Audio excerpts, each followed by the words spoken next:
Shalom saudaraku yang terkasih dalam Tuhan kita Yesus Kristus.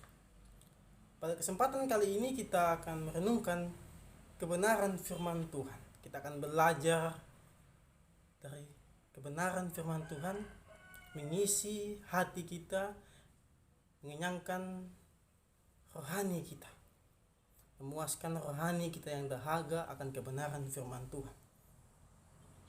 Karena makanan rohani kita satu-satunya adalah firman Tuhan itu sendiri.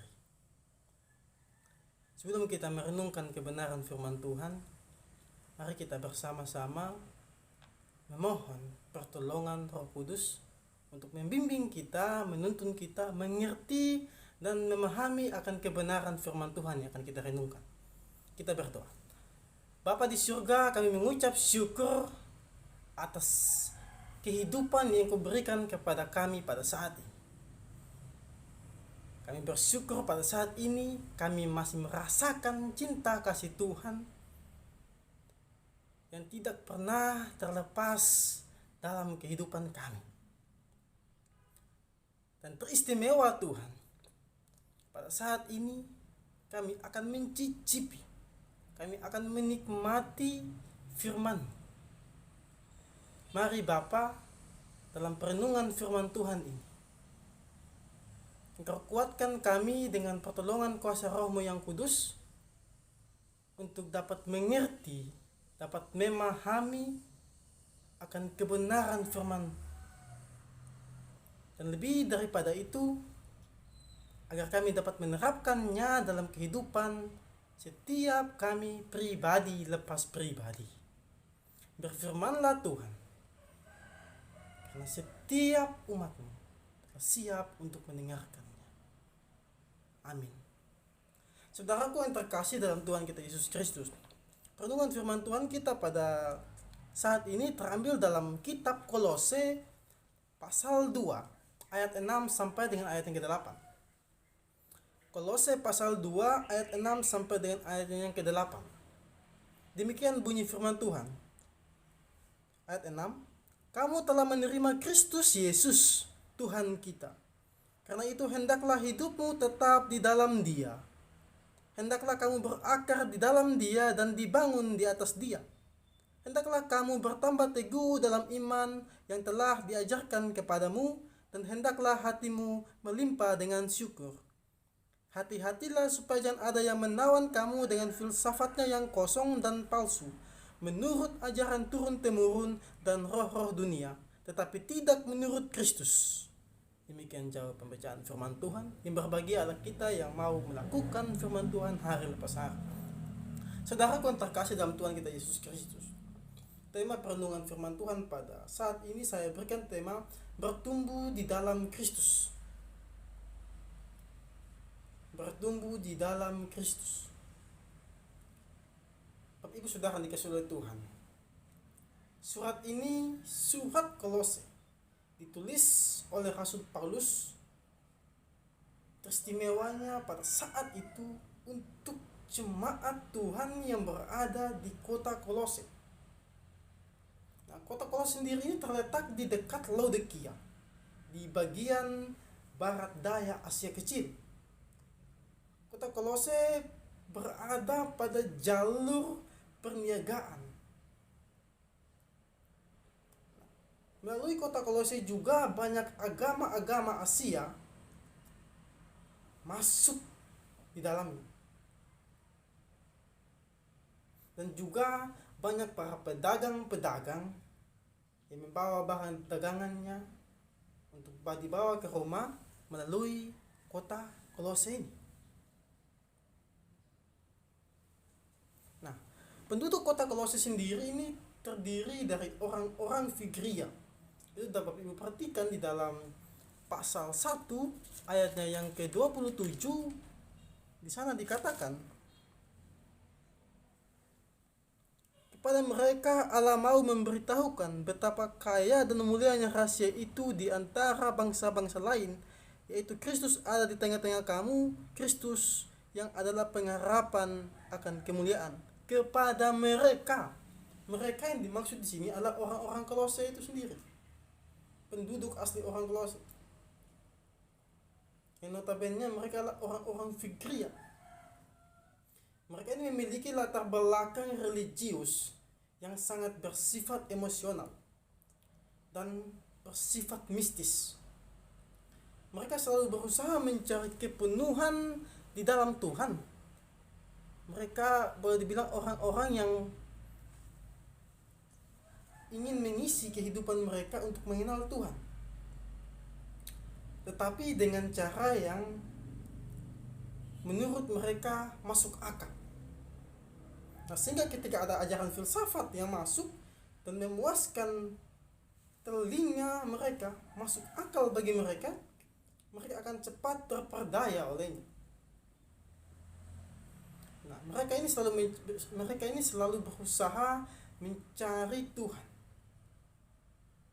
Dan bila ada guru-guru palsu, pengajar palsu yang datang kepada mereka dengan suatu filsafat yang menjanjikan suatu pengetahuan kebatinan tentang Tuhan,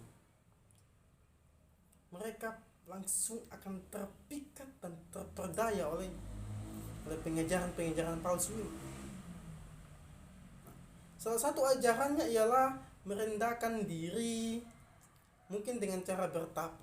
Tapi Ibu dapat perhatikan dalam Kolose 2 ayat 18, 20 dan 21. Sangat dengan jelas dikatakan, apabila kamu telah mati bersama dengan Kristus dan bebas dari roh-roh dunia, mengapa kamu menaklukkan dirimu pada rupa-rupa peraturan, seolah-olah kamu masih hidup di dunia.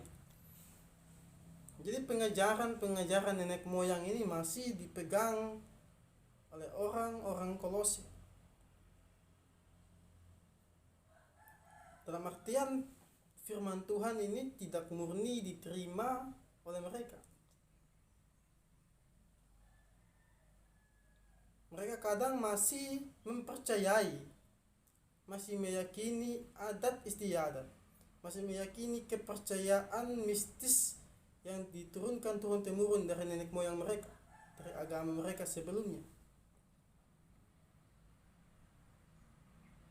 Mereka juga kadang beribadah kepada malaikat yang mungkin dianggap sebagai perantara antara Allah dan manusia. Kolose 2 ayat 18. Janganlah kamu biarkan kemenanganmu digagalkan oleh orang yang pura-pura merendahkan diri dan beribadah kepada malaikat, serta berkanjang pada penglihatan dan tanpa alasan membesar-besarkan diri oleh pikirannya yang duniawi. Jadi ada orang-orang itu yang mereka beribadah kepada malaikat, karena dianggap malaikat ini sebagai perantara antara manusia dengan Allah. Jadi mereka beribadah kepada malaikat. Ini merupakan akibat dari pengajaran filsafat yang disampaikan oleh guru-guru palsu pada saat itu. Dan juga kita melihat dalam kehidupan jemaat Kolose pada waktu itu ada larangan untuk makan dan minum minuman tertentu. Dan juga ada peraturan hari raya dan hari-hari yang dikeramatkan. Masih melekat dalam kehidupan jemaat di Kolose pada waktu itu. Apalagi dalam kehidupan orang-orang Kolose sendiri. Sehingga saudaraku yang terkasih dalam Tuhan kita Yesus Kristus, surat Kolose ini ditulis oleh Paulus sebagai tanggapan terhadap informasi yang Paulus dengar dari Epapras. Epapras sendiri ini adalah seorang pemimpin gereja Kolose yang mengunjungi Paulus ketika Paulus berada di dalam penjara pada waktu itu. Tapi Ibu dapat perhatikan di dalam Kolose 4 ayat 3 dan ayat yang ke-10.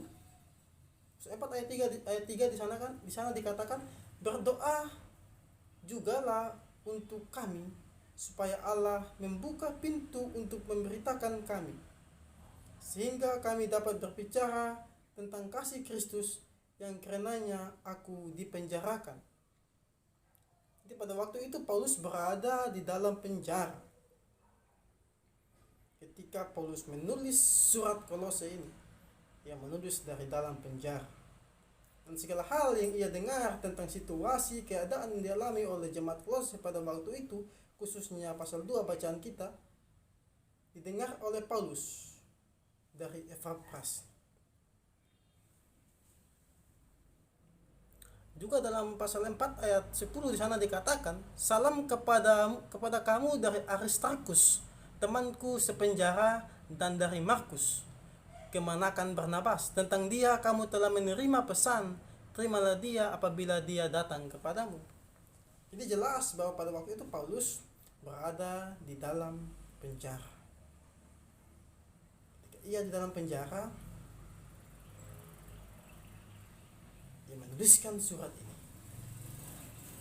untuk memberikan pengajaran kepada jemaat Tuhan yang berada di kota Kolose pada waktu itu, agar jemaat Tuhan yang ada di kota Kolose pada waktu itu tidak terperdaya oleh pengajaran-pengajaran filsafat, pengajaran-pengajaran istiadat nenek moyang yang mencoba masuk di dalam jemaat Kolose pada waktu itu.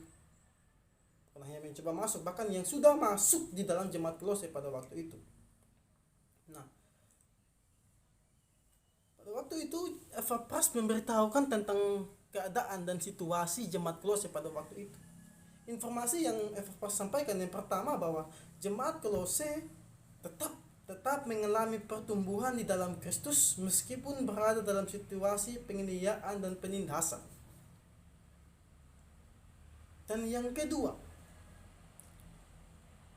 adanya guru-guru palsu yang mengajarkan ajaran-ajaran sesat dan ajaran-ajaran filsafat yang kosong kepada jemaat Kolose. Mengapa sehingga Paulus dalam pasal 8 mengatakan, hati-hatilah supaya jangan ada yang menawan kamu dengan filsafat yang kosong dan palsu.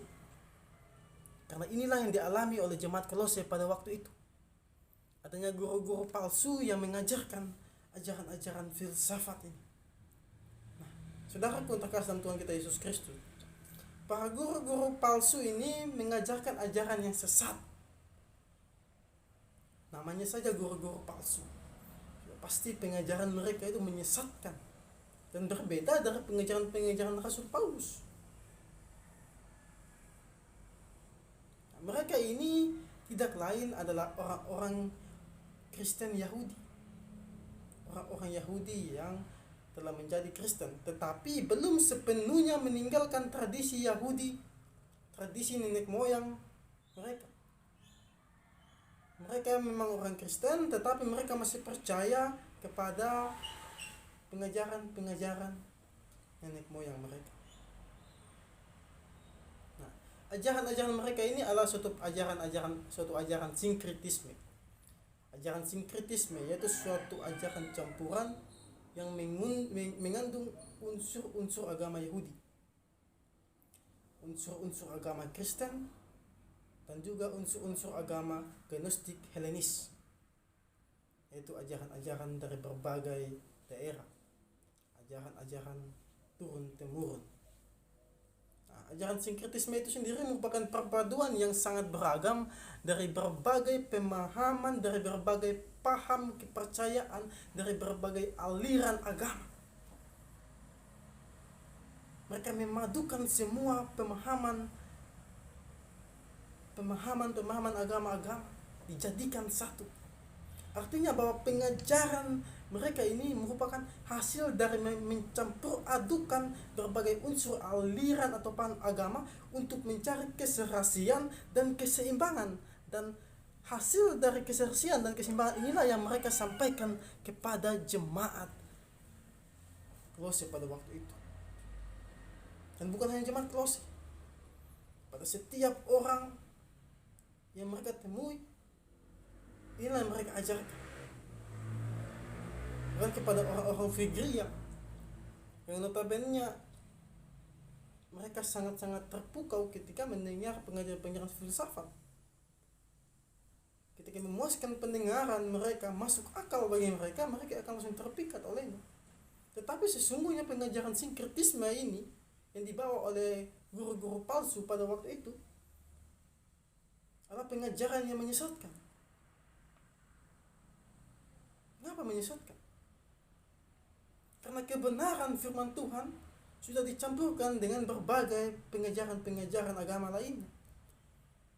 Kebenaran firman Tuhan sudah dicampur dengan berbagai filsafat-filsafat. Kebenaran firman Tuhan sudah dicampur dengan adat istiadat nenek moyang manusia. Sehingga bukan firman Tuhan yang menjadi dasar dari pengajaran mereka. Bukan firman Tuhan yang murni. Melainkan segala pemikiran-pemikiran filsafat, adat istiadat Yahudi dan agama-agama kafir lainnya. Itu yang menjadi dasar dari pengajaran mereka. Tapi ibu bisa bayangkan apabila dalam suatu pemberitaan firman Tuhan seorang pelayan tidak murni memberitakan kebenaran firman Tuhan, tetapi masih dicampur dengan berbagai ajaran-ajaran agama lainnya, masih dicampur dengan berbagai kesaksian pribadi,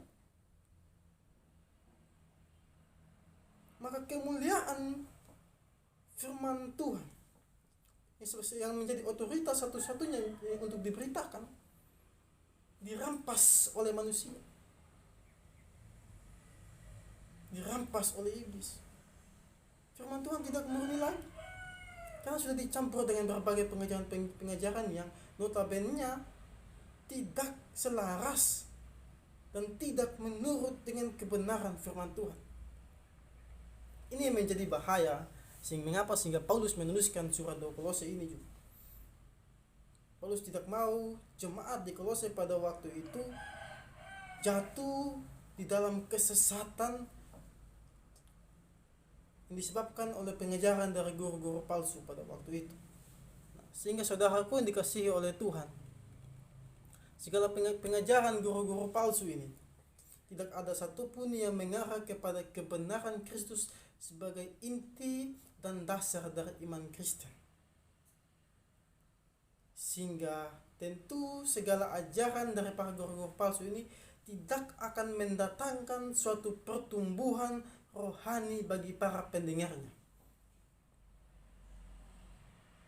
Kembali lagi saya kata, tidak mendatangkan suatu pertumbuhan rohani bagi para pendengarnya, melainkan membuat orang yang mendengarkan pengajaran mereka menjadi sesat, dan mereka yang telah percaya kepada Kristus sebelumnya bahkan bisa goyah imannya. Alkitab telah mengatakan bahwa Kristus satu-satunya perantara antara manusia dengan Allah. Tetapi ketika ada pengajaran mengatakan bahwa malaikat juga merupakan perantara antara manusia dengan Allah, maka itu merupakan suatu kesesatan besar. Itu merupakan suatu kebodohan dan kekeliruan besar. Ketika kita mau mengatakan bahwa malaikat adalah perantara antara manusia dengan Allah. Jika ketika Yesus hendak dilahirkan, ketika Allah mengutus malaikat Gabriel untuk bertemu dengan Maria pada waktu itu dengan perantara malaikat, memang betul. Tetapi untuk beribadah kepada malaikat merupakan suatu kekeliruan. Malaikat hanya perantara untuk menyampaikan pesan Allah, tetapi untuk beribadah kepada malaikat adalah suatu kekeliruan besar, kebodohan besar. Maka inilah juga yang ditakutkan oleh Paulus. Inilah yang Paulus mau jelaskan, bahwa tidak seharusnya orang percaya itu beribadah kepada malaikat. Hanya kepada Allah Tritunggal lah orang percaya harus beribadah, dan tidak kepada malaikat. Nah, saudara terkasih dalam Tuhan kita Yesus Kristus, pertanyaannya bagi kita, mengapa Paulus khawatir? Mengapa Paulus khawatir dengan pengajaran-pengajaran dari guru-guru palsu ini? Bukankah ajaran Kristen, ajaran yang diberitakan oleh Paulus berbeda dengan ajaran Yahudi? Berbeda dengan ajaran-ajaran kekafiran lainnya. Sehingga ketika guru-guru palsu memberitakan ajaran-ajaran yang berbeda dari ajaran Paulus, mengapa Paulus harus khawatir? Tak juga pengajaran Paulus ini berbeda, kan?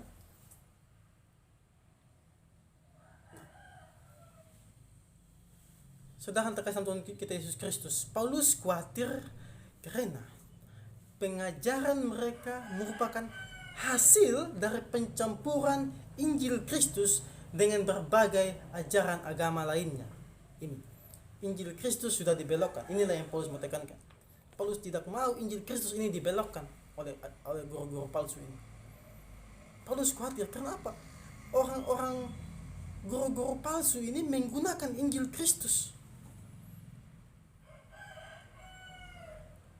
untuk menarik pendengarnya percaya kepada mereka, untuk meyakinkan para pendengarnya. Nah, hal ini dapat Bapak Ibu perhatikan dengan jelas di dalam Kolose 2 ayat 4. Di sana dikatakan, hal ini kukatakan supaya jangan ada yang memperdaya kamu dengan kata-kata yang indah. Dengan kata-kata yang indah. Kita garis bawahi kalimat kata-kata yang indah. Kata-kata yang indah atau pithanologia. Pithanologia dalam bahasa Yunani. Kata-kata mereka memang indah, memberikan penalaran yang masuk akal, tetapi palsu dan kosong. Pengertian kata pithanologia ini, kata-kata mereka memang indah, memberikan penalaran yang masuk akal, dapat diterima oleh akal kita. Tetapi pengajaran mereka itu palsu dan tidak berdasarkan kebenaran yang disampaikan oleh Kristus sendiri. Nah, Paulus yang mendengar informasi dari Epaphras ini lalu menuliskan surat ini kepada jemaat Kolose. Jadi jelas bahwa Paulus menentang ajaran-ajaran sesat itu, yaitu ajaran yang hendak meruntuhkan, ajaran yang hendak menggantikan Yesus Kristus sebagai inti kepercayaan dari iman Kristen itu sendiri. Mereka mencampurkan ajaran firman Tuhan dengan suatu pencampuran ajaran tradisi agama-agama Yahudi.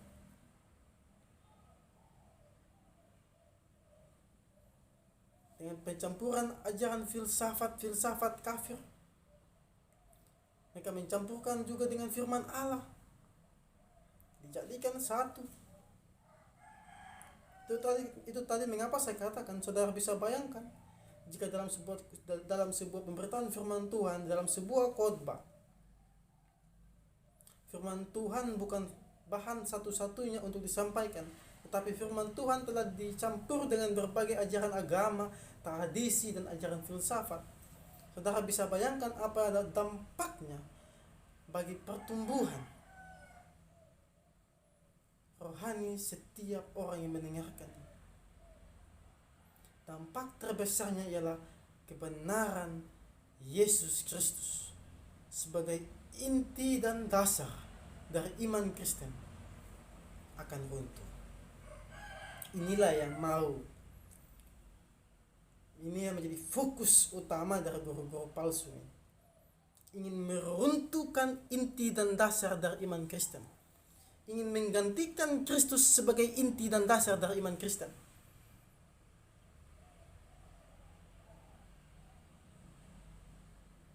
Inilah yang hendak menjadi tujuan utama dari guru-guru palsu ini.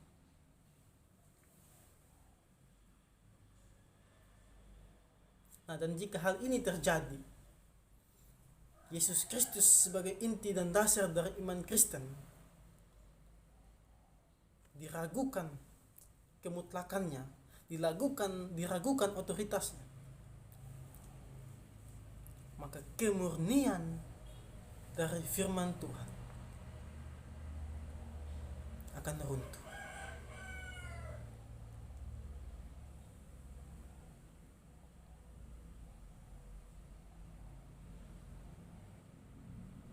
Jika hal ini terjadi, maka kita akan dibawa kembali pada masa di mana ketika Kristus lahir, di mana firman Allah ini dicampur dengan tradisi dan filsafat dunia. Tradisi-tradisi yang dibuat oleh manusia dicampur dengan pengajaran firman Allah. Bahkan mungkin tradisi manusia lebih banyak mengikat kehidupan rohani manusia dibandingkan firman Allah. Aturan dan pengajaran manusia menjadi titik tolak, menjadi tolak ukur dari benar dan salahnya suatu tindakan. Bukan lagi firman Allah. Maka untuk menghindari hal ini terjadi di jemaat Kolose dan juga pada kita pada saat ini dalam kehidupan kita setiap pribadi lepas pribadi. Kak Paulus menuliskan surat ini untuk memberikan nasihat, memberitakan pengajaran akan otoritas Kristus sebagai inti dari iman Kristen itu sendiri, akan otoritas firman Tuhan yang murni sebagai firman yang satu-satunya untuk diberitakan, firman yang satu-satunya untuk dijadikan patokan kita menjalani kehidupan kita, bukanlah adat istiadat nenek moyang. Sebab ibu saudara dikasih oleh Tuhan, di dalam Kolose 2 ayat 25 sampai 28 di sana dikatakan, saya akan berbacakan bagi kita sekalian. Aku telah menjadi pelayan jemaat itu sesuai dengan tugas yang dipercayakan Allah kepadaku untuk meneruskan firman-Nya dengan sepenuhnya kepada kamu, yaitu rahasia yang tersembunyi dari abad ke abad, dari keturunan ke keturunan, tetapi yang sekarang dinyatakan kepada orang-orang kudusnya. Kepada mereka Allah mau memberitahukan betapa kaya dan mulianya rahasia itu di antara bangsa-bangsa lain, yaitu Kristus ada di tengah-tengah kamu, Kristus yang adalah pengharapan akan kemuliaan. Dialah yang kami beritakan apabila tiap-tiap orang kami nasihatkan dan tiap orang kami ajari dalam segala hikmat, untuk memimpin tiap-tiap orang kepada kesempurnaan dalam Kristus. Paulus mau menekankan di sini bahwa Kristus ada di tengah-tengah kamu. Kristus adalah inti dan dasar dari iman Kristen. Ialah pengharapan dan kemuliaan itu. Dialah yang kami beritakan, Paulus katakan. Dialah yang kami beritakan, Kristuslah yang kami beritakan. Karena Kristus merupakan inti dan dasar dari pengajaran yang Paulus beritakan. Inti dan dasar dari apa yang mereka imani, apa yang saya dan saudara imani, dan apa yang diimani oleh jemaat Kolose pada waktu itu. Kristus yang diberitakan Paulus inilah yang menjadi dasar dari iman kita. Ketika ada ajaran-ajaran palsu yang mau mencoba meruntuhkan Kristus sebagai inti dan dasar dari iman saya dan saudara, jangan pernah terperdaya olehnya. Kita harus tetap kuat.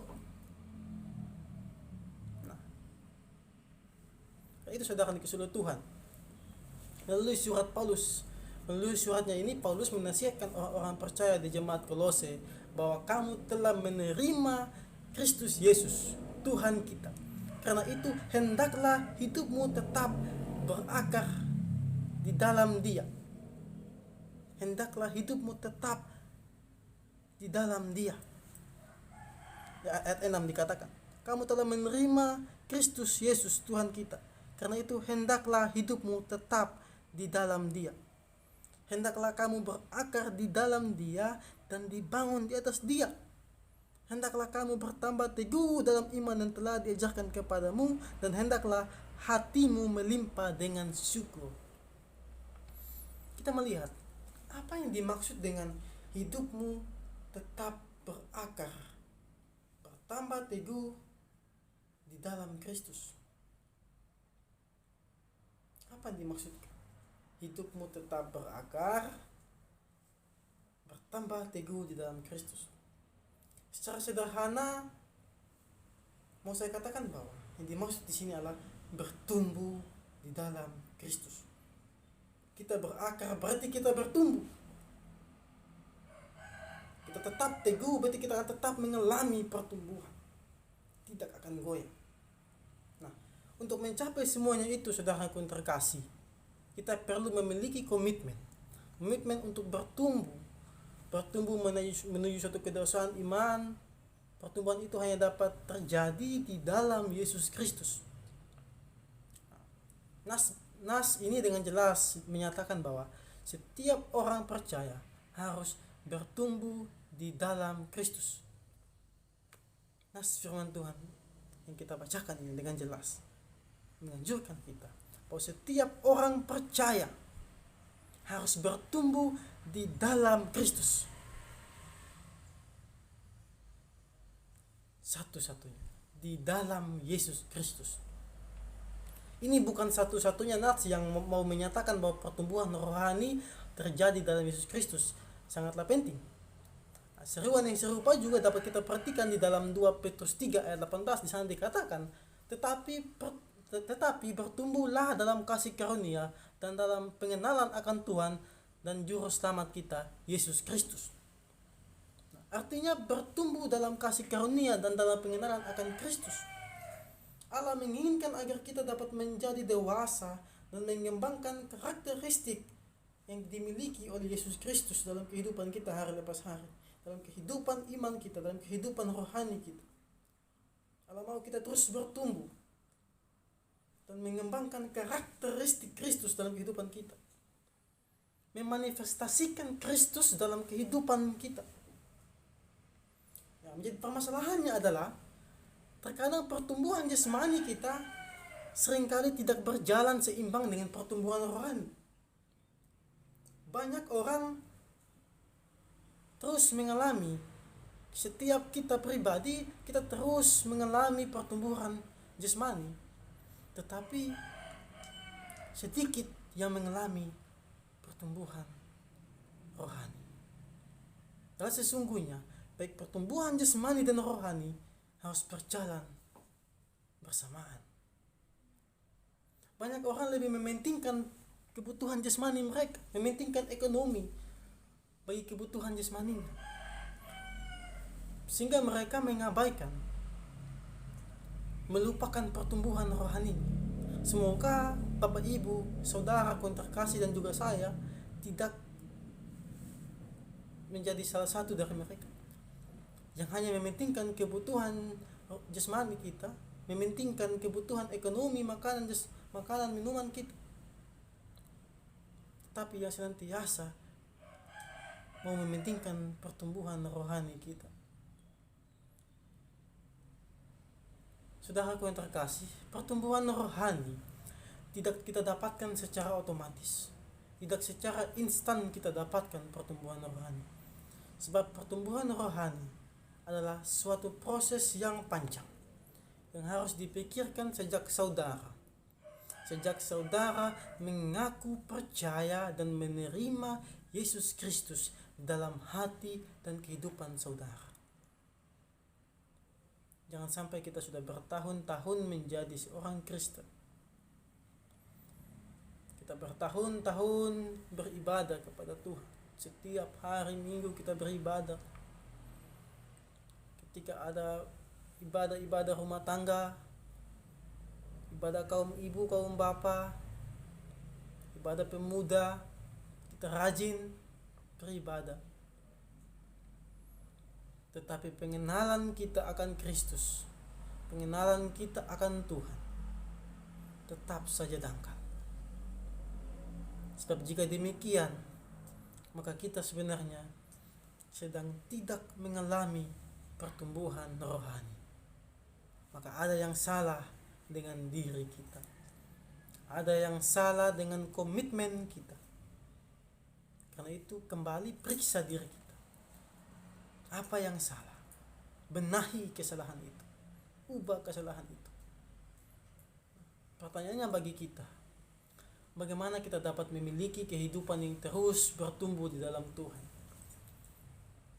terus bertumbuh di dalam Tuhan? Bagaimana kita memiliki kehidupan tersebut? Karena itu firman Tuhan pada saat ini kita harus mendalaminya lebih jauh lagi. Karena firman Tuhan yang akan kita renungkan ini akan memberikan kita dasar untuk memiliki kehidupan yang terus mengalami pertumbuhan dalam Tuhan. Firman Tuhan dalam Kolose 2 ayat 6 sampai 8 ini kita renungkan dalam tema besar tadi setelah saya sampaikan, bertumbuh di dalam Tuhan atau bertumbuh dalam Yesus Kristus. Dan akan kita renungkan di dalam 3 poin untuk lebih memahami bagaimana kita dapat terus mengalami pertumbuhan rohani sekalipun terdapat berbagai permasalahan kehidupan. Bukan saja masalah pribadi, bisa saja dari pengajaran-pengajaran yang menyesatkan. Ada banyak pencobaan yang bisa membawa kita jatuh, bahkan bisa membuat kita meninggalkan iman kita. Untuk itu kita harus terus bertumbuh. Lantas bagaimana kita harus terus bertumbuh? Mari kita renungkan. Kita akan masuk pada poin yang pertama, saudaraku yang terkasih. Kita masuk pada poin yang pertama, yaitu hidupmu tetap dalam Yesus. Untuk tetap mengalami pertumbuhan rohani, maka hidup saya dan saudara harus tetap di dalam Yesus Kristus. Tetap di dalam persekutuan dengan Tuhan kita Yesus Kristus. Tetap senantiasa merenungkan kebenaran firman Tuhan sebagai satu-satunya kekuatan kita, sumber penghiburan kita, sumber kekuatan kita untuk menjalani kehidupan hari lepas hari. Hidupmu tetap di dalam Yesus. Ayat 6 bacaan kita.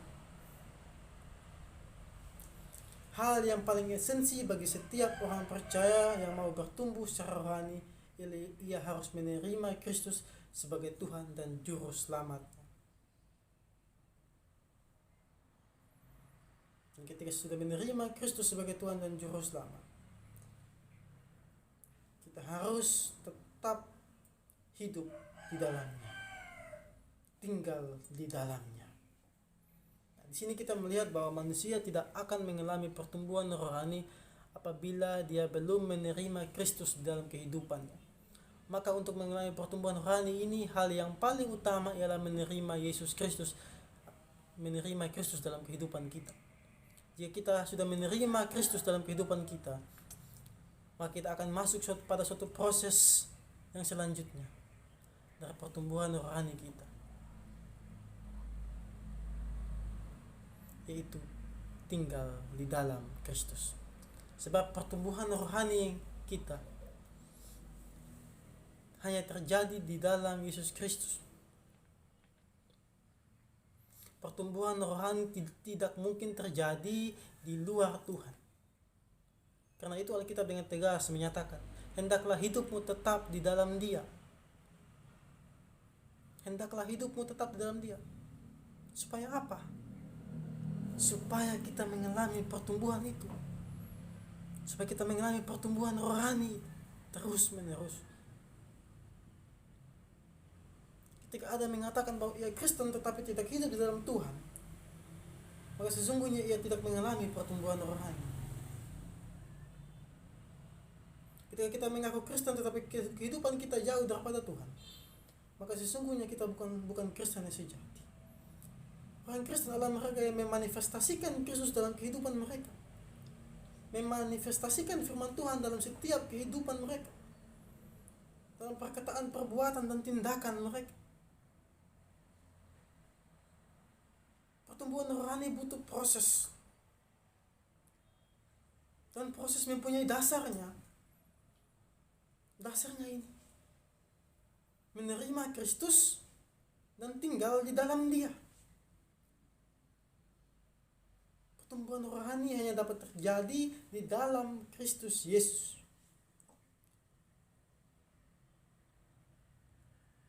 Sehingga jangan pernah meninggalkan Tuhan kita. Jangan pernah meninggalkan iman kita. Jangan pernah malu mengakui iman kita. Karena setiap saat dalam kehidupan kita sesungguhnya dibimbing oleh Tuhan untuk mengakui diri sebagai kekristenan, mengakui diri sebagai pengikut Kristus, dan mengakui diri sebagai pribadi yang berdosa yang telah diselamatkan oleh Yesus Kristus. Dan bukan hanya mengakui, tetapi juga kita harus memberitakan Kristus dalam kehidupan kita, memanifestasikan firman Tuhan dalam kehidupan kita, memanifestasikan anugerah Tuhan yang terjadi dalam kehidupan kita hari lepas hari, baik pribadi lepas pribadi kita. Kita secara pribadi, saya dan saudara, mengalami anugerah Tuhan yang berbeda-beda. Karena itu bagaimana caranya? Kita harus memanifestasikan anugerah Tuhan itu dalam kehidupan kita. Itu dengan memberitakan firman Tuhan, baik lewat perkataan maupun perbuatan kita. Karena pada saat itu kita sedang terus mengalami proses pertumbuhan rohani.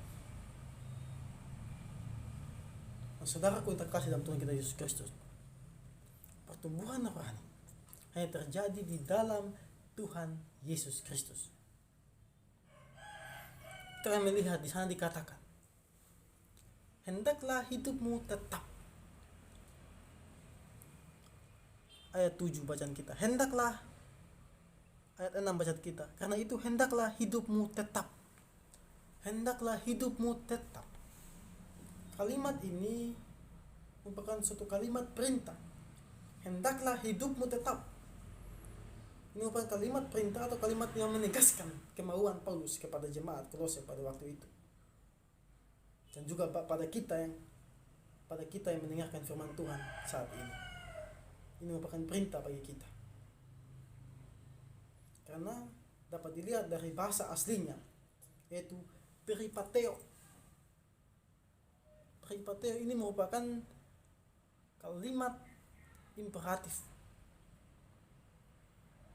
dengan modus imperatif yang dipakai untuk memberikan perintah atau permintaan dan menegaskan kemauan. Dalam hal ini Rasul Paulus mau menegaskan, Rasul Paulus mau menganjurkan, Rasul Paulus mau memerintahkan, yang menyatakan bahwa sesuatu sedang terjadi. Paulus mau menegaskan dalam keadaan jemaat yang mengalami pencobaan, dicobai dengan ajaran-ajaran filsafat duniawi, dengan penindasan. Paulus mau menegaskan di sini, hendaklah hidupmu tetap. Paulus mau menegaskan di sini, hidupmu tetap di dalam Dia.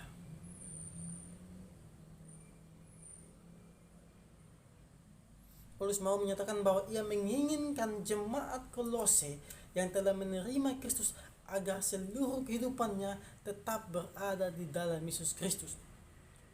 Hati, kehidupannya, pikiran dan totalitas seluruh kehidupannya, Paulus mau agar jemaat Kolose itu semuanya itu berada di dalam Tuhan, baik hati mereka, pemikiran mereka, totalitas kehidupan mereka, semuanya tetap di dalam Tuhan, untuk agar mereka terus mengalami pertumbuhan rohani di dalam Tuhan.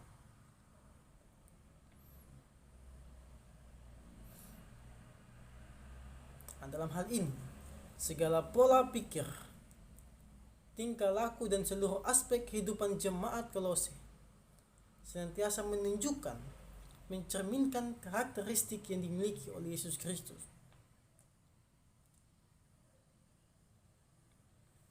Ketika Paulus menyatakan, hendaklah hidupmu tetap di dalam Tuhan. Kehidupan yang bagaimana? Kehidupan yang mencerminkan Kristus, kehidupan yang mencerminkan karakteristik Kristus dalam kehidupan mereka.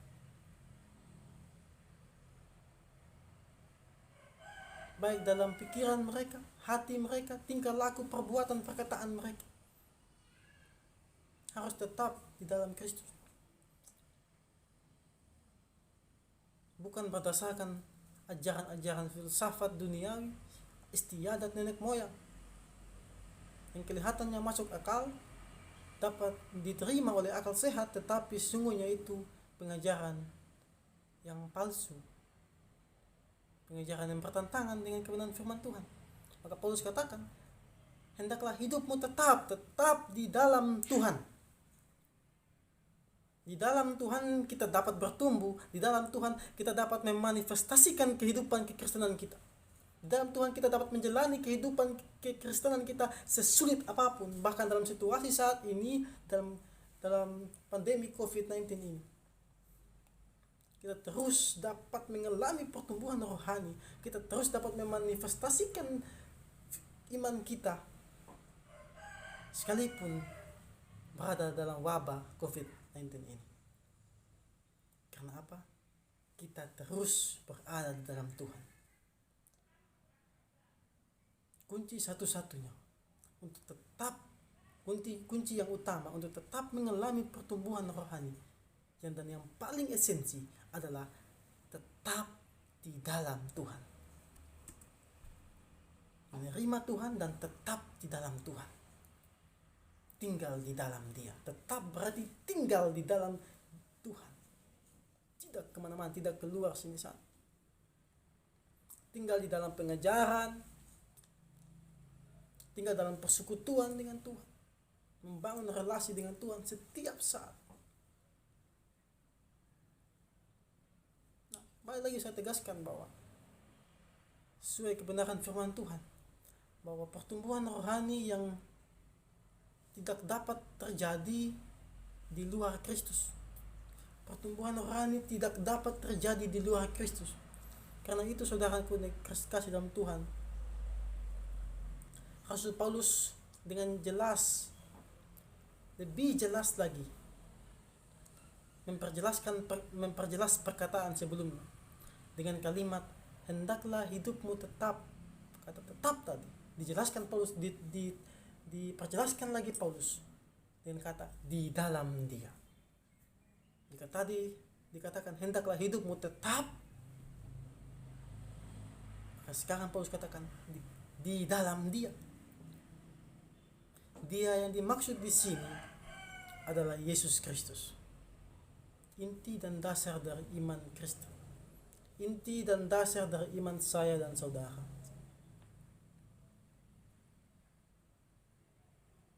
Mengapa? Mengapa harus di dalam Yesus Kristus? Pertanyaan bagi kita. Mengapa harus di dalam Yesus Kristus? Apa alasan Paulus mengatakan di dalam Yesus Kristus? Di dalam Dia. Dia Yesus Kristus. Mengapa harus dalam Yesus Kristus? Saudara yang terkasih, yang pertama, jika kita memperhatikan dan mempelajari struktur penulisan kitab yang ditulis oleh Rasul Paulus, maka kita akan melihat bahwa Rasul Paulus selalu konsisten dalam setiap penulisannya. Dari awal nats ini ditulis, Kristus selalu menjadi titik fokus pemberitaan Rasul Paulus. Rasul Paulus sendiri telah mengalami bagaimana kehidupannya di dalam Yesus Kristus. Ia telah merasakan bagaimana kehidupannya di dalam Yesus Kristus. Ia senantiasa mengalami, ia tetap terus mengalami pertumbuhan rohani yang murni bersama Tuhan, sekalipun ia banyak acap kali mengalami berbagai permasalahan. Bahkan dalam kondisi saat ia menulis surat ini, saat dia di penjara, ia terus berpegang, ia terus tinggal dalam Tuhan dan terus mengalami pertumbuhan rohani tersebut. Dan yang kedua, Yesus sendiri dalam Yohanes 14 ayat 6 dengan tegas berkata bahwa akulah jalan dan kebenaran dan hidup. Tidak ada seorang pun yang datang kepada Bapa kalau tidak melalui aku. Dan Yohanes 15 ayat 4a. Tinggallah di dalam aku dan aku di dalam kamu. Yohanes 15 ayat 5b. Barang siapa tinggal di dalam aku dan aku di dalam dia, ia berbuah banyak. Sebab di luar aku kamu tidak dapat berbuat apa-apa. Jadi Paulus tidak sembarang Tidak sembarang omong, tinggallah di dalam dia yang dimaksud Yesus Kristus. Tidak sembarang. Ia telah terlebih dahulu mengalami itu. Ia telah terlebih dahulu mengalami bagaimana kehidupan dalam Tuhan Yesus Kristus. Ia telah mengalami hari-hari kehidupan bersama Tuhan. Ia telah mengecap betapa baiknya Tuhan di dalam kehidupannya. Ketika Paulus berada, tinggal tetap dalam Tuhan. Karena Paulus yakin, Paulus terus beriman pada Tuhan, bahwa Tuhan satu-satunya pribadi yang menyelamatkan dia. Maka sini Paulus tegaskan, di dalam dia itu Yesus Kristus, bukan tanpa dasar, tetapi karena Kristus sendiri juga menegaskan bahwa ia adalah jalan dan kebenaran dan hidup itu sendiri, bukan malaikat. Jika para guru-guru palsu menyatakan beribadah kepada malaikat, tapi Paulus ini menegaskan hanya kepada Tuhan saja, Yesus Kristus satu-satunya pribadi yang telah menebus dosa manusia, yang adalah perantara antara manusia dengan Allah. Kepadanya lah manusia beribadah, kepada Allah Tritunggal, Allah Bapa, Putra dan Roh Kudus. Di dalam Kristus kita mengecap kasih Allah, sebab Allah Bapa dan Yesus Kristus dan Roh Kudus adalah satu dan tidak terpisahkan. Satu di dalam zat ilahi, tapi berbeda dalam pribadi. Saudaraku yang terkasih dalam Tuhan kita Yesus Kristus, artinya setiap orang percaya harus tinggal di dalam Yesus Kristus, berada di dalam persekutuan yang intim dengannya. Kita melihat jemaat Kolose diminta untuk tetap tinggal dalam Tuhan Yesus, karena hanya berada di dalam Yesus saja iman mereka semakin kuat dan semakin dimurnikan. Ajaran sesat yang mencoba menggantikan Kristus sebagai inti dari iman Kristen ini sangat berbahaya. Sangat berbahaya. Maka agar tidak terjerumus di dalam pengajaran-pengajaran sesat, agar jemaat tidak terperdaya oleh pengajaran sesat, maka Paulus dengan tegas melalui firman Tuhan ini menegaskan kepada jemaat di Kolose agar tetap tinggal di dalam Tuhan.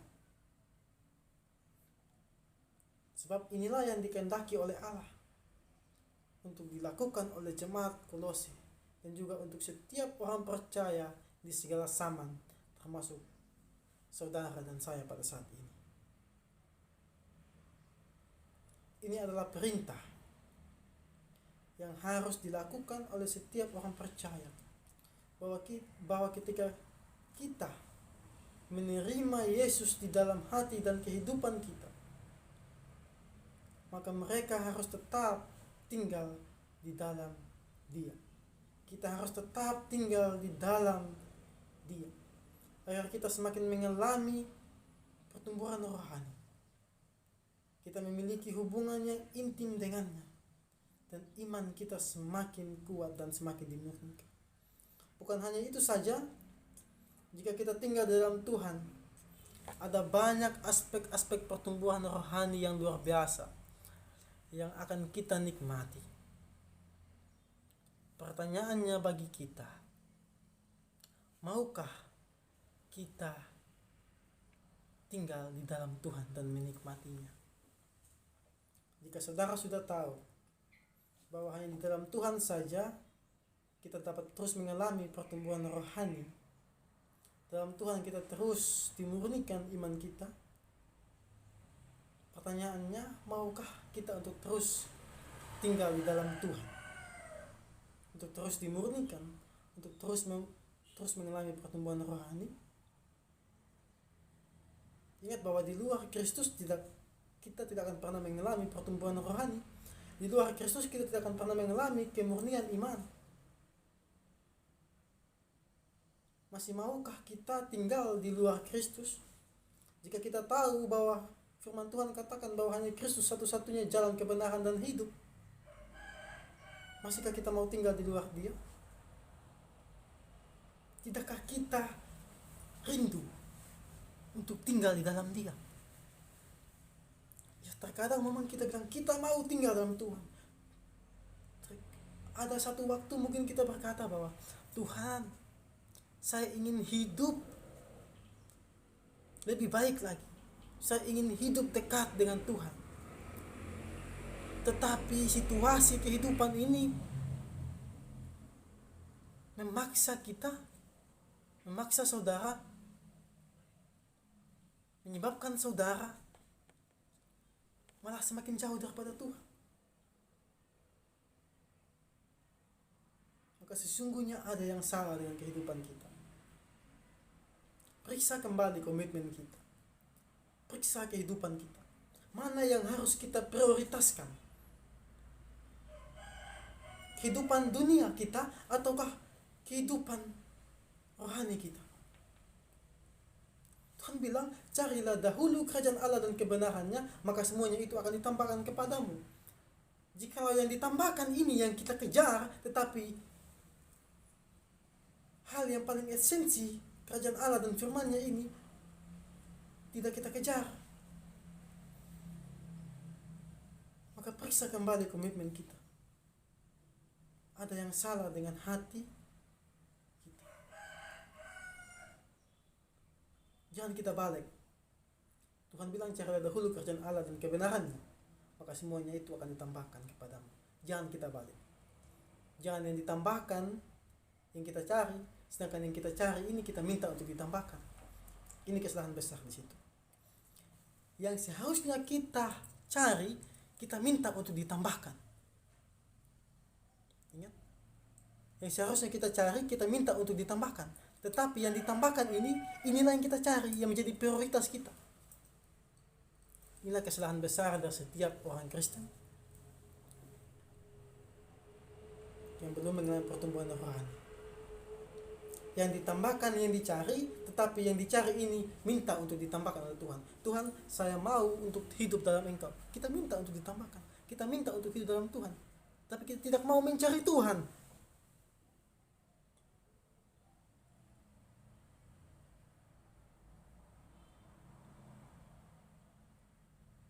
Inilah kembali saudara dikasih oleh Tuhan.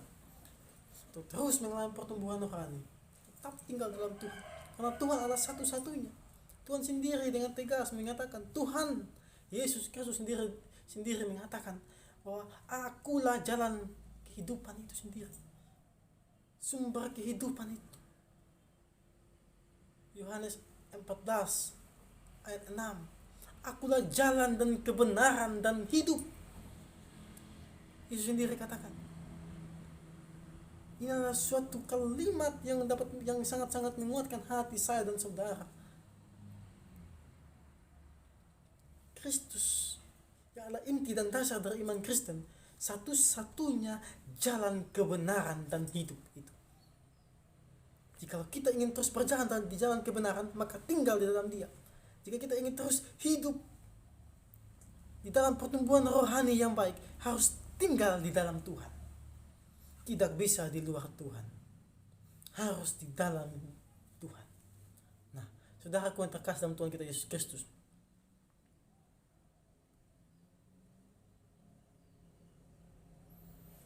pertumbuhan rohani sejatinya dimulai dengan proses yang menjadi dasar kita, yaitu menerima Kristus dalam hati dan menjadikan Kristus sebagai Tuhan dan Juru Selamat atas hidup kita.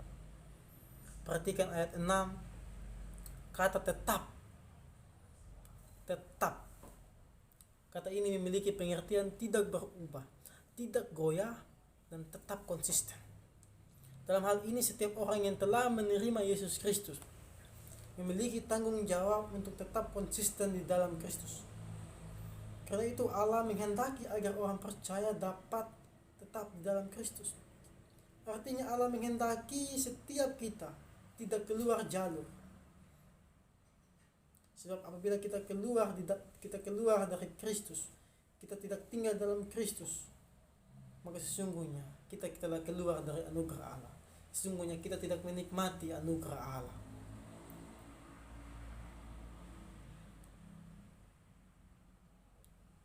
Saudaraku, Tuhan Yesus berkata, jika kita tinggal di dalam Dia, ada suatu jaminan sumber kuasa, kekuatan yang selalu tersedia untuk menjalani kehidupan kekristenan kita sesulit apapun itu.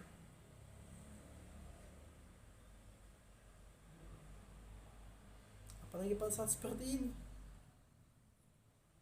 Saudara dan saya secara pribadi merasakan bagaimana berada dalam situasi saat ini.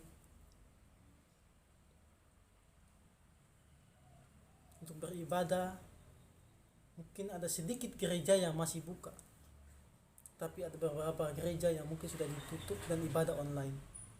Tapi kita bersyukur karena Tuhan menganugerahkan kita segala sesuatu untuk menjadi media agar kita terus berkomunikasi, untuk kita terus merenungkan kebenaran firman Tuhan.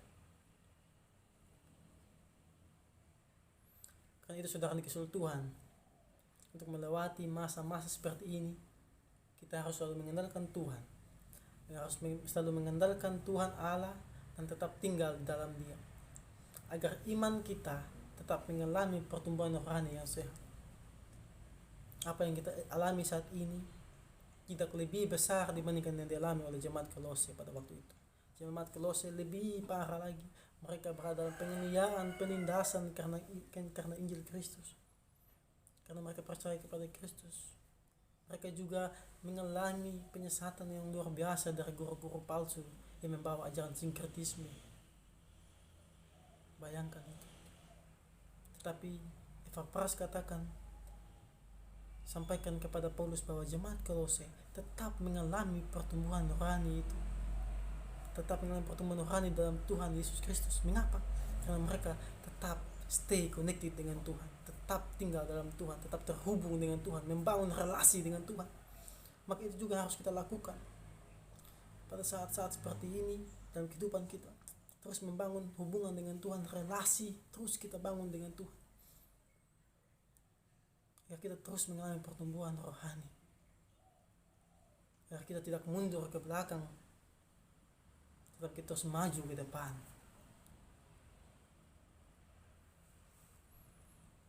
Orang percaya yang berkomitmen untuk tetap tinggal dalam Tuhan akan terus membuat imannya tetap bertumbuh dan tetap hidup, tetap kuat dan siap mengalami proses pertumbuhan. Oleh karena itu, komitmen untuk tinggal dalam Tuhan harus sejalan dengan komitmen untuk meninggalkan kehidupan lama kita. Ketika saudara berkomitmen untuk meninggalkan kehidupan lama, maka saudara juga saat itu akan dibimbing oleh Roh Kudus untuk hidup di dalam Tuhan. Kehidupan kedagingan kita harus kita tinggalkan. Kita harus keluar dari kehidupan duniawi. Kita yang mungkin saat ini sudah terlalu nyaman dengan kehidupan duniawi, terlalu nyaman. Perhatikan diri saudara, adakah kedamaian di dalamnya?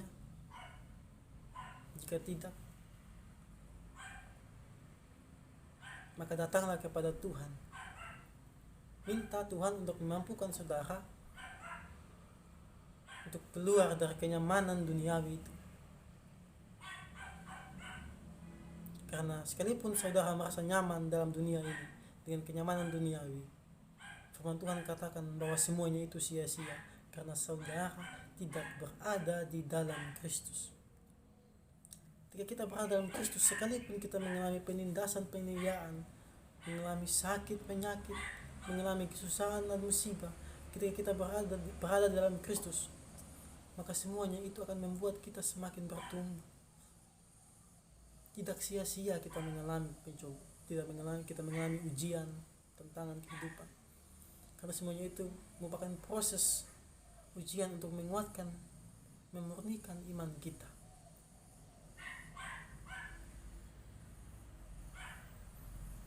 Saudara yang terkasih dalam Tuhan kita Yesus Kristus, jika poin yang pertama untuk terus mengalami pertumbuhan, yaitu dengan terus hidup saya dan saudara di dalam Tuhan, maka kita akan masuk pada poin yang kedua, yaitu pertumbuhan itu ditandai dengan sebuah proses. Jika dasarnya tadi di awal sudah saya katakan bahwa dasar utama yaitu hidupmu tetap di dalam Tuhan, maka kita akan melihat proses pertumbuhan rohani. Pertama, berakar, dibangun, dan bertambah teguh dan melimpah dengan syukur. Ingat bahwa pertumbuhan rohani ditandai dengan proses, dan proses itu dapat kelihatan, dapat dilihat oleh orang-orang sekeliling kita, dan dapat kita rasakan secara pribadi. Nah, saudaraku yang dikasihi oleh Tuhan, hendaklah ayat 7 bacaan kita, hendaklah berakar di dalam Dia. Hendaklah kamu berakar di dalam Dia. Kata kerja dalam bahasa Yunani ini memiliki makna berakar sekali untuk selamanya. Nah, kata berakar ini bisa juga dipakai untuk menjelaskan gambaran sebuah pohon yang memiliki akar yang tertancap dalam-dalam di bawah tanah. Sebuah pohon yang memiliki akar yang tertancap dalam tanah, yang tertancap di bawah tanah, dengan akar yang kuat, membuat pohon tersebut tidak mudah untuk tumbang walaupun diterpa badai. Sekalipun diterpa badai yang kuat, apabila pohon tersebut tertancap dengan kuat dalam tanah, maka ia tidak akan goyah dan tidak akan tumbang. Demikian pula dengan iman Kristen. Dasar dari pertumbuhan iman ialah dengan tetap berada di dalam sumber pertumbuhan itu sendiri. Pohon yang akarnya telah tercabut tidak akan mungkin mengalami pertumbuhan. Ia pasti akan mati secara perlahan, akan layu dan kering, pada akhirnya akan mati. Seperti firman yang sebelumnya saya sampaikan, jangan pernah meninggalkan Tuhan, sumber air kehidupan. Pohon yang tidak mendapat nutrisi air yang baik akan layu dan pada akhirnya akan mati dan akan tumbang. Demikian pula iman Kristen. Kita yang tidak mendapat nutrisi rohani dengan baik akan mudah disesatkan oleh ajaran-ajaran sesat, akan mudah jatuh di dalam godaan iblis.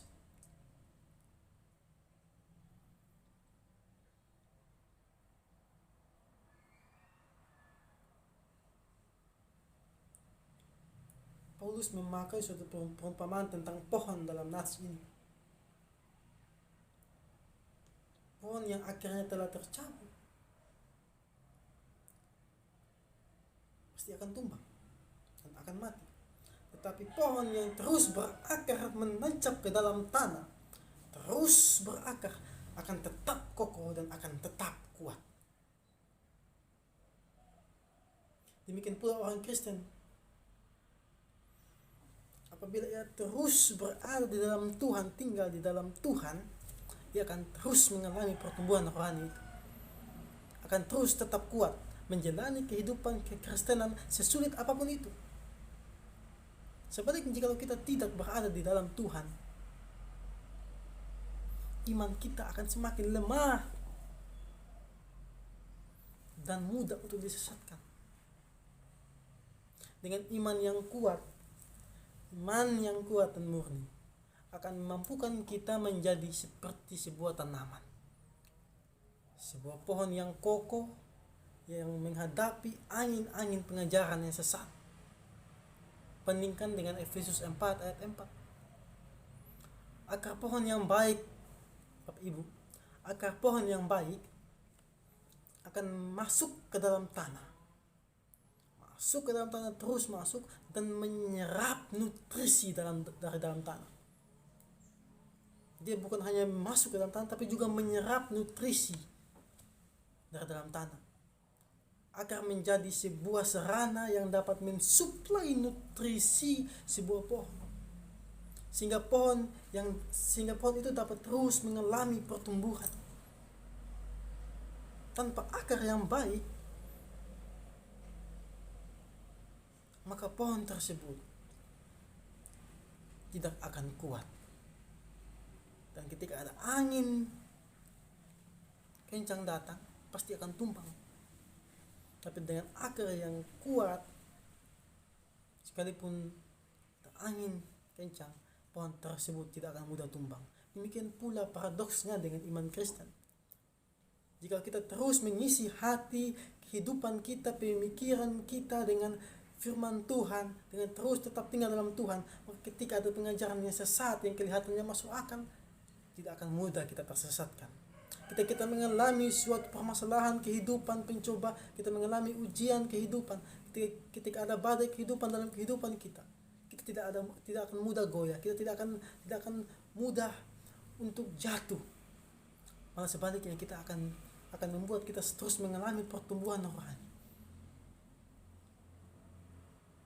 Orang Kristen yang senantiasa mengucap syukur dalam segala hal ketika mengalami suatu pergumulan kehidupan, ia adalah orang Kristen yang sungguh-sungguh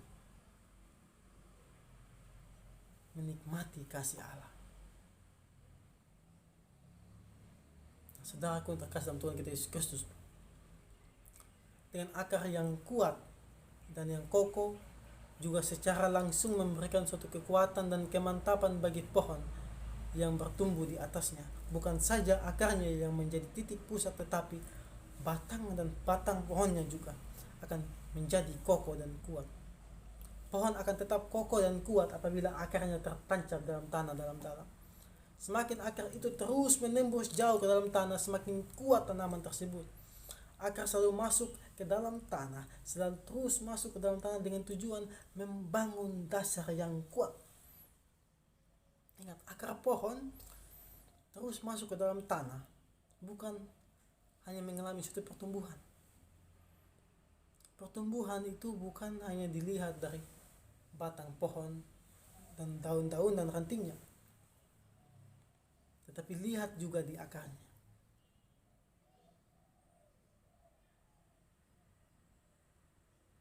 Lihat juga di akarnya.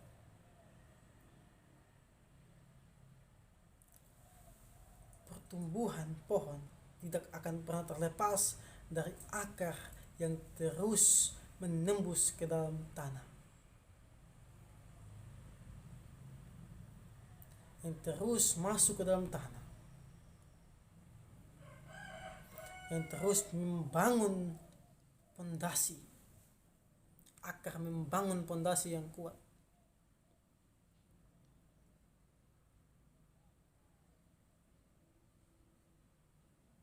Akar membangun dasar yang kuat bagi pohon.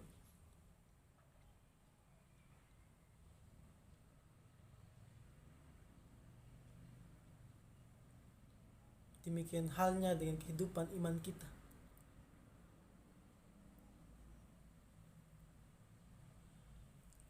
Komitmen kita bukan hanya terjadi di awal ketika kita mau menerima Kristus dan hidup dalam Dia.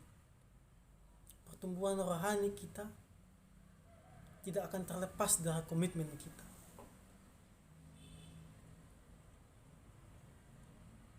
Pertumbuhan rohani kehidupan kita tidak akan terlepas dari dasar dari iman kita, yaitu Yesus Kristus. Maka untuk terus tetap mengalami pertumbuhan rohani itu, seperti akar pohon yang tertancap dalam untuk membangun dasar yang kokoh dan kuat bagi sebuah pohon, demikian pula iman kita. Kita harus menjadi seperti akar yang terus masuk, yang terus memiliki kerinduan untuk berada dalam Tuhan, yang terus ingin membangun relasi dengan Tuhan hari lepas hari, yang terus menikmati Tuhan, mencicipi, mengecap kasih Tuhan, yang terus ingin mau dibentuk, ditempa oleh Tuhan agar kita menjadi murni.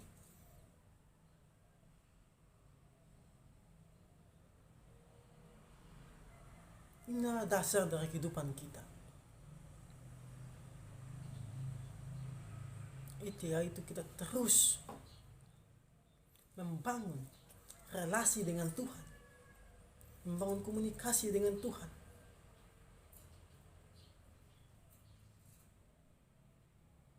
Kita perhatikan di sini dikatakan, hendaklah berakar di dalam Dia. Merupakan tanda yang pertama dari pertumbuhan iman. Merupakan tanda yang pertama dari pertumbuhan iman saya dan saudara. Yang berikut saudara dikasih oleh Tuhan, kita akan melihat tanda yang kedua yang diberikan oleh Rasul Paulus. Hendaklah tetap dibangun di dalam Dia. Istilah yang kedua ini Paulus gunakan. Hendaklah tetap dibangun di dalam Dia.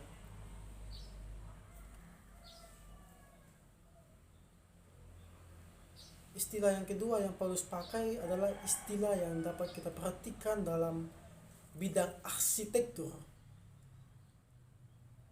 Hal ini memberikan gambaran kepada kita bahwa ibarat sebuah rumah yang dibangun di atas dasar yang kokoh tidak akan mudah rubuh ketika diterpa badai. Demikian pula iman kita. Iman yang dibangun di atas dasar pengenalan yang benar akan Tuhan tidak akan mudah disesatkan oleh pengajaran dunia yang menyesatkan. Seorang arsitektur ketika ia hendak membangun sebuah rumah, ia harus mengenal dengan baik lokasi bangunannya, iklim daerah tersebut, dan yang paling penting, ia harus membangun dasar yang kuat agar rumah yang ia bangun dapat bertahan menghadapi iklim di tempat itu. Demikian pula setiap orang Kristen. Demikian pula kehidupan kita sebagai orang Kristen. Kita harus mengenal siapa diri kita. Kita harus berakar dalam Kristus dan harus mempunyai komitmen untuk tetap hidup di dalam iman akan Kristus. Kita harus membangun dasar yang kuat, yang kokoh. Dan dasar kita adalah Yesus Kristus itu sendiri. Tuhan menghendaki kita untuk terus bertumbuh secara sempurna di dalam Dia. Di dalam Efesus 4 ayat 13 dengan jelas dikatakan, sampai kita semua telah mencapai kesatuan iman dan pengetahuan yang benar tentang anak Allah, kedewasaan penuh dan tingkat pertumbuhan yang sesuai dengan kepenuhan Kristus.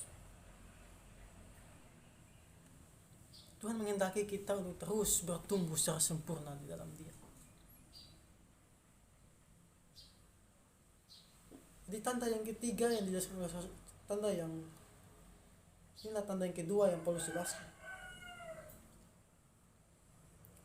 Terus dibangun di dalam Dia, di dalam Tuhan. Sebuah bangunan, jikalau hanya dasarnya saja, tapi tidak dibangun terus menerus sampai ada atapnya, itu bukan bangunan. Itu hanya pondasi. Kita harus terus dibangun di dalam Tuhan. Kita harus terus mengikuti setiap proses tahap demi tahap. Tahap demi tahap yang Tuhan izinkan terjadi dalam kehidupan kita. Proses yang telah Tuhan sediakan untuk terus membuat kita mengalami pertumbuhan rohani bersama Dia. Kita akan melihat tanda yang ketiga yang dijelaskan oleh Rasul Paulus, yaitu dikatakan di sana, dan hendaklah tetap diteguhkan dalam iman seperti yang telah diajarkan. Di sini Paulus menegaskan kembali akan pengajaran-pengajaran yang telah disampaikan dan telah diterima oleh jemaat sebelumnya, yaitu pengajaran yang membuat mereka percaya dan menerima Yesus Kristus. Paulus mau menegaskan bahwa hendaklah tetap diteguhkan dalam iman seperti yang telah diajarkan. Seperti yang telah diajarkan, artinya seperti pengajaran yang telah mereka terima pertama kali sewaktu mereka menerima Kristus. Bukan berdasarkan pengajaran-pengajaran dari guru-guru palsu dan yang membawa ajaran-ajaran filsafat dunia, tetapi seperti apa yang telah disampaikan oleh Rasul Paulus dan rasul-rasul lainnya tentang Injil Kristus yang murni itu. Itulah yang harus dipegang teguh oleh jemaat Kolose pada waktu itu.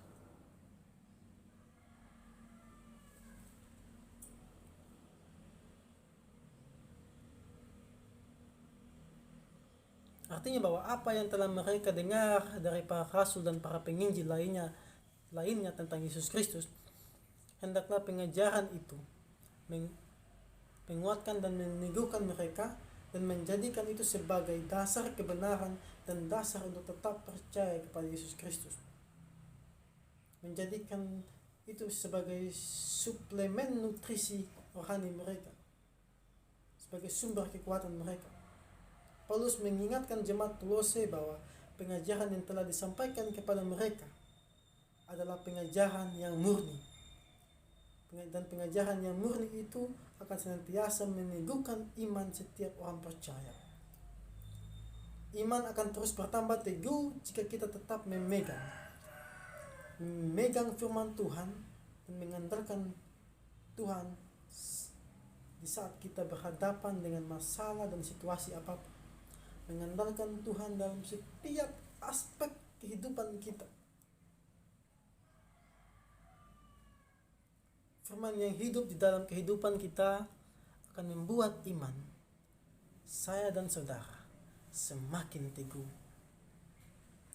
Firman Tuhan ini adalah firman yang hidup. Dikatakan firman yang hidup karena firman ini terus membawa kita untuk terus mengalami pertumbuhan rohani, untuk terus menguatkan iman kita, untuk terus memberikan kita kekuatan.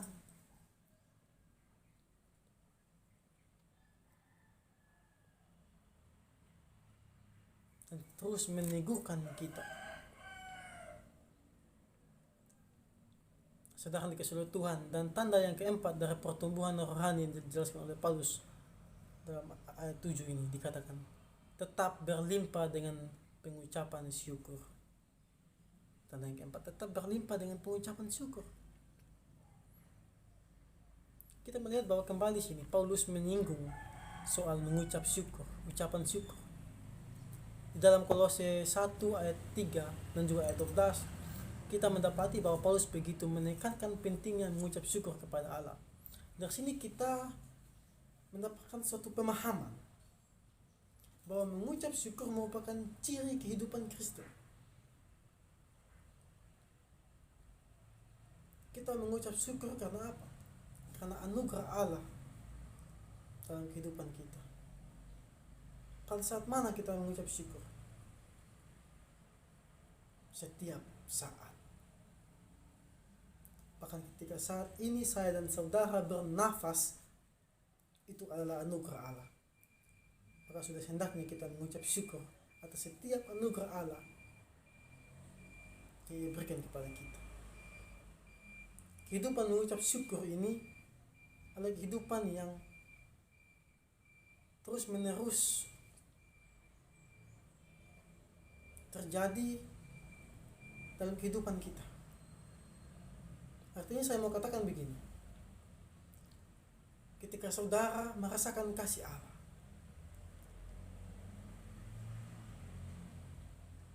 datang kepada Dia, mengucap syukurlah kepadanya lewat doa. Kehidupan kita adalah kehidupan doa.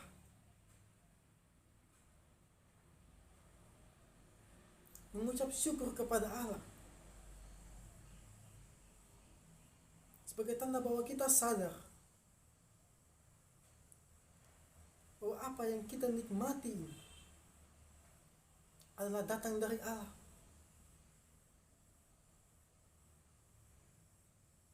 Sudah dikasih oleh Tuhan.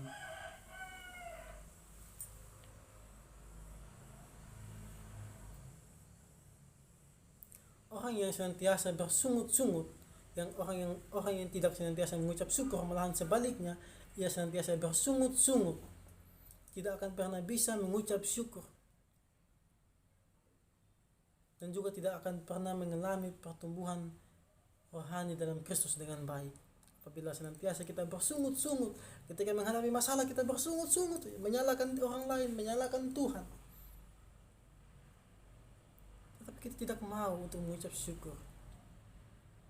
Mengucap syukur bukan pada hal apa yang kita nikmati kelihatan baik saja, tapi ketika kita mengalami permasalahan kehidupan, kita harus mengucap syukur.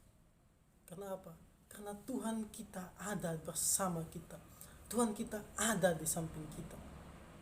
Tuhan kita tidak akan membiarkan permasalahan kehidupan kita membuat rohani kita goyah, membuat rohani kita hancur. Tuhan kita akan terus berada di samping kita untuk menguatkan kita, agar kita terus mengalami pertumbuhan rohani ketika ada permasalahan kehidupan. Kita harus mengucap syukur. Kenapa? Karena Tuhan akan senantiasa, Tuhan tidak akan pernah meninggalkan setiap orang yang percaya kepadanya. Setiap orang yang berada di dalam Tuhan tidak akan pernah Tuhan tinggalkan.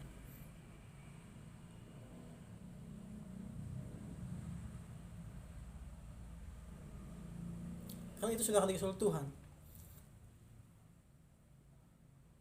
orang Kristen harus menunjukkan di dalam kehidupannya sikap mengucap syukur atas segala sesuatu yang telah dilakukan Allah di dalam kehidupannya. Mengucap syukur adalah tujuan seluruh tindakan manusia, baik yang kelihatan dalam perkataan maupun perbuatan. Hati yang melimpah dengan syukur adalah tanda dari kedewasaan Kristen. Hati yang melimpah dengan syukur adalah tanda bahwa seorang terus mengalami pertumbuhan rohani. Bila orang Kristen berlimpah dengan ucapan syukur, ia benar-benar membuat sebuah kemajuan yang besar di dalam pertumbuhan imannya.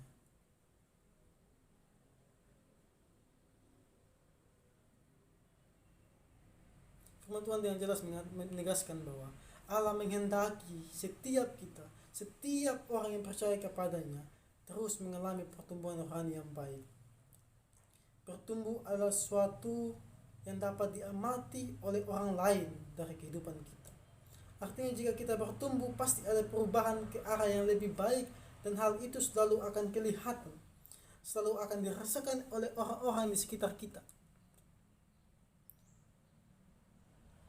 Ingat bahwa pertumbuhan rohani kita ditandai dengan proses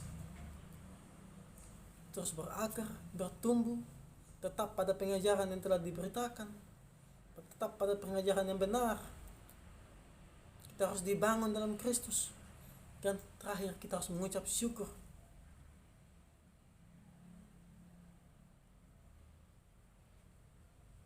Dan semuanya itu, proses pertumbuhan rohani itu dapat dilihat oleh orang-orang di sekitar kita, dan dapat kita rasakan secara pribadi, dan juga orang lain dapat merasakannya.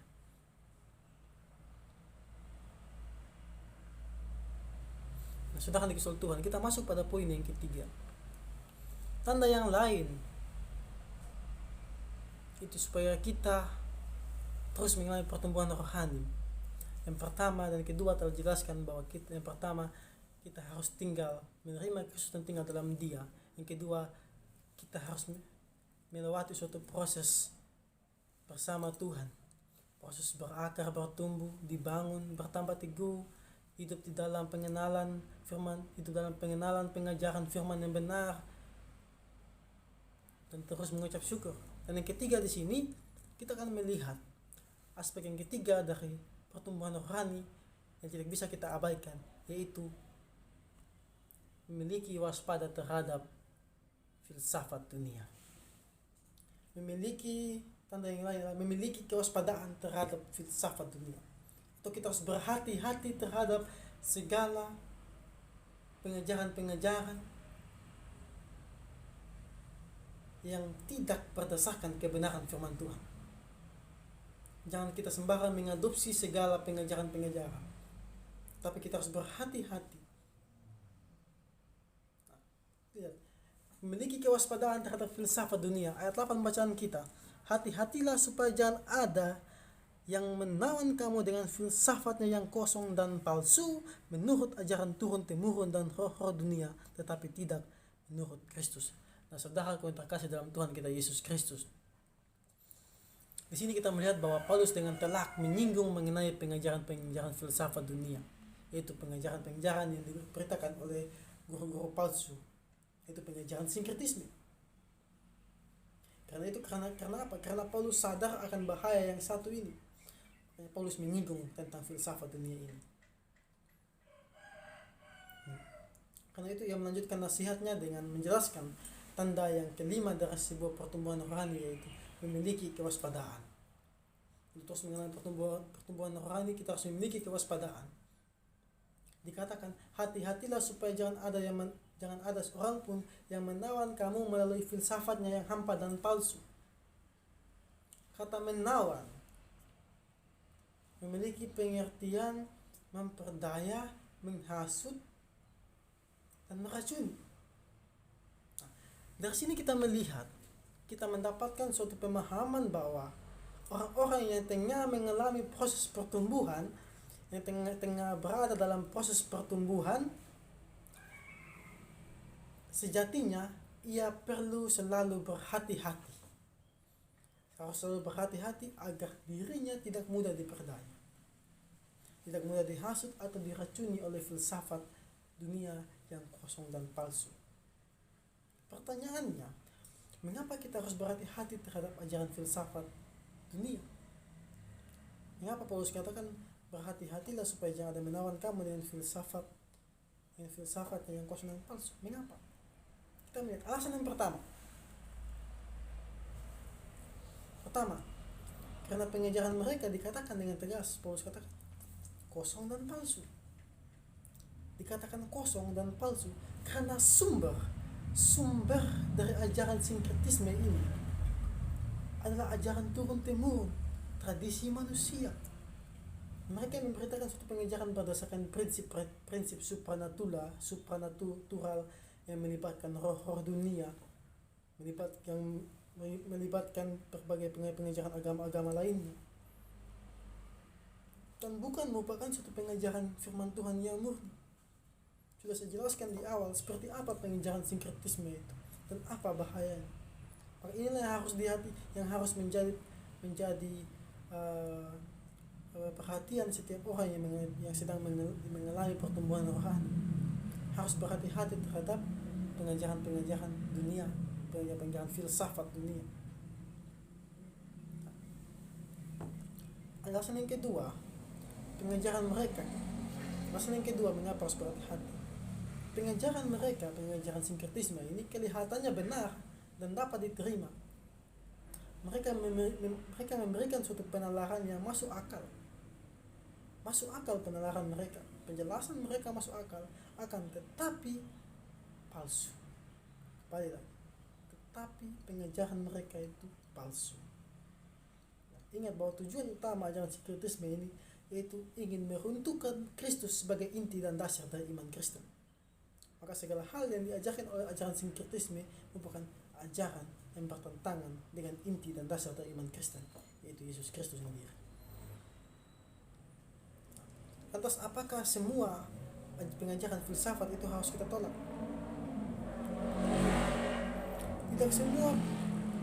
Bukan berarti di sini Paulus mau mengatakan bahwa ilmu filsafat itu tidak baik. Di sini bukan berarti Paulus mau mengajarkan bahwa orang Kristen tidak boleh menggunakan filsafat, tidak boleh berfilsafat. Tetapi pengajaran filsafatnya yang harus kita perhatikan. Paulus bilang berhati-hatilah supaya jangan ada yang menawan kamu dengan filsafat yang kosong dan palsu. Berarti ada filsafat yang kosong dan palsu dan ada filsafat yang benar yang berisi dan berbobot.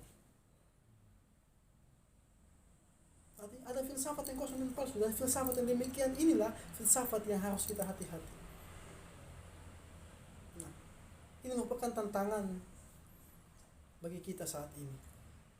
Karena itu firman Tuhan menasihatkan supaya setiap orang yang percaya senantiasa berhati-hati terhadap ajaran-ajaran yang menyesatkan. Jika kita ingin bertumbuh dengan baik dalam Kristus, maka kita harus senantiasa berhati-hati terhadap pengajaran filsafat dunia. Jangan cepat menerima pengajaran yang kelihatannya masuk akal, tetapi substansinya, isi atau dasarnya itu bertentangan dengan kebenaran firman Tuhan. Maka penting sekali bagi kita ketika kita mendengarkan suatu pengajaran, penting sekali bagi kita untuk kembali melihat isi Alkitab itu tersebut. Jangan cepat untuk menerima, tetapi harus melihat adakah kebenaran di dalamnya. Sesuaikah pemberitaan tersebut dengan kebenaran firman Tuhan? Jangan cepat menerima.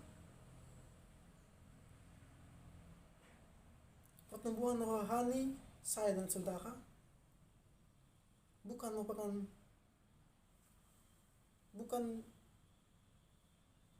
diberikan oleh pendeta, pengkhotbah dan penginjil, tetapi saudara sendiri yang menentukannya bersama Tuhan. Kehidupan saudara dalam Tuhan adalah penentu pertumbuhan rohani saya dan saudara. Pendeta sebagai pendeta, para penginjil, pengkhotbah sebagai wakil Allah, mereka hanya menjalankan tugas mereka memberitakan firman Allah. Dan saudara secara pribadi yang mendengarkan firman Allah memiliki tugas dan tanggung jawab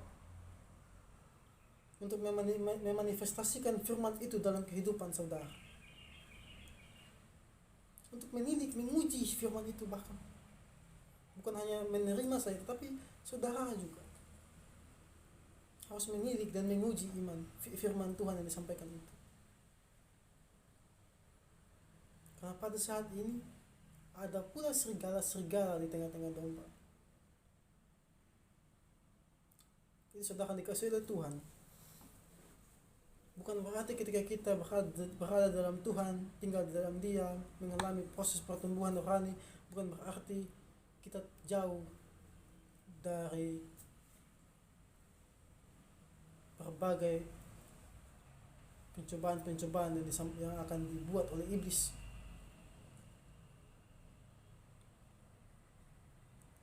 Tapi ketika kita berada dalam Tuhan, mengalami proses pertumbuhan, sejatinya kita akan terus diuji. Karena itu kita harus terus memiliki kewaspadaan. Harus waspada terhadap segala pengajaran, waspada terhadap segala sesuatu yang dapat membuat iman saya dan saudara itu melemah. Baik dalam hubungan saudara bertetangga, hubungan percintaan pun yang harus dijaga. Apabila tidak seiman, jangan dipaksakan. Ingat, jangan pernah menjual Tuhan dengan cinta dunia. Kasih kepada manusia itu bersumber dari Allah. Kita mau pilih yang mana? Kasih yang dari sumbernya atau kasih kepada manusia? Firman Tuhan katakan memang kasih ilah Tuhan Allahmu dan juga kasih sesama kita. Tapi jika kita lebih mengasihi manusia, pacar atau kekasih kita, dan kita meninggalkan Tuhan, sudah tahu kita beda agama, tetapi masih terus menjalani, bahkan pada akhirnya meninggalkan Tuhan, maka saudara jangan pernah menjual Tuhan saudara dengan hal-hal duniawi.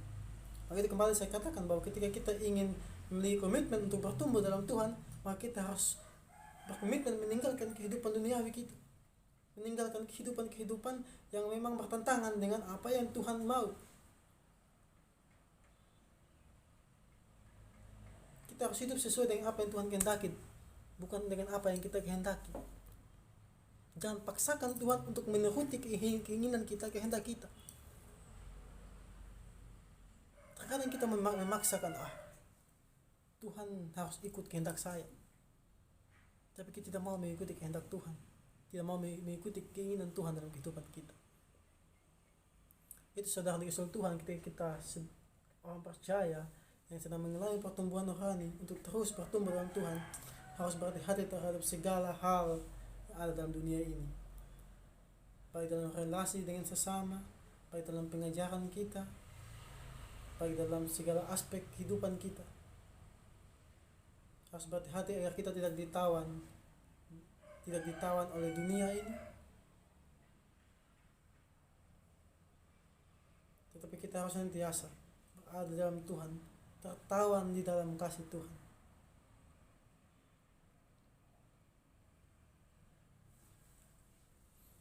Sedangkan dikasihi oleh Tuhan, pada akhirnya setiap orang percaya harus tetap tinggal di dalam Tuhan agar terus mengalami pertumbuhan iman di dalamnya. Orang Kristen harus hidup berakar, dibangun, bertumbuh di dalam Yesus Kristus, serta senantiasa mengucap syukur kepada Allah. Kita harus terus bertumbuh di dalam pengajaran yang telah disampaikan oleh rasul-rasul dan oleh nabi-nabi. Itu melalui firman Tuhan ini sumber pertumbuhan kita, dan di dalam Tuhan sebagai dasar pertumbuhan kita.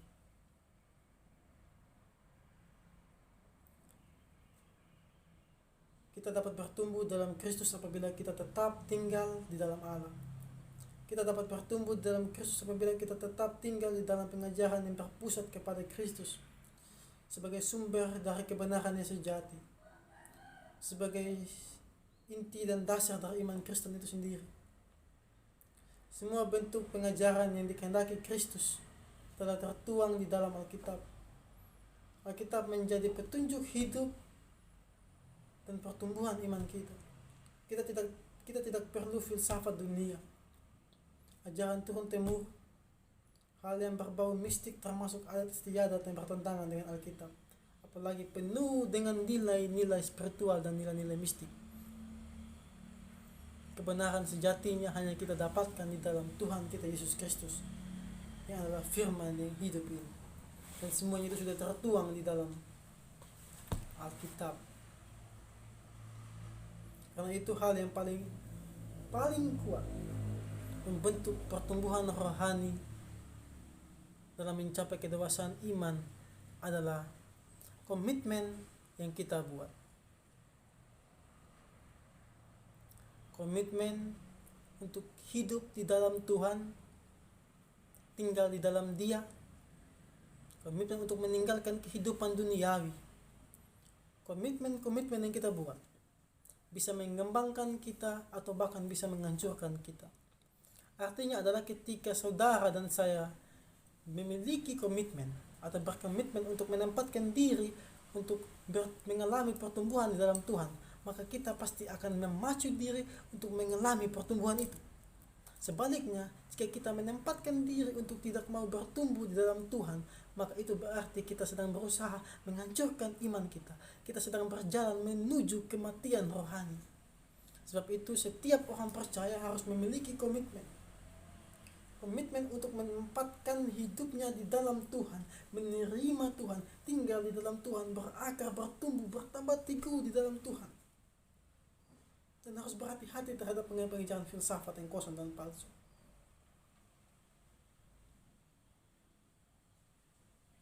Kita harus berada di dalam Tuhan.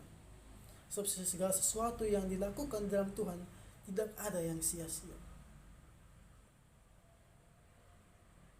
Pertumbuhan rohani, saya dan saudara, harus yang menjadi hal utama dalam kehidupan kita pribadi lepas pribadi.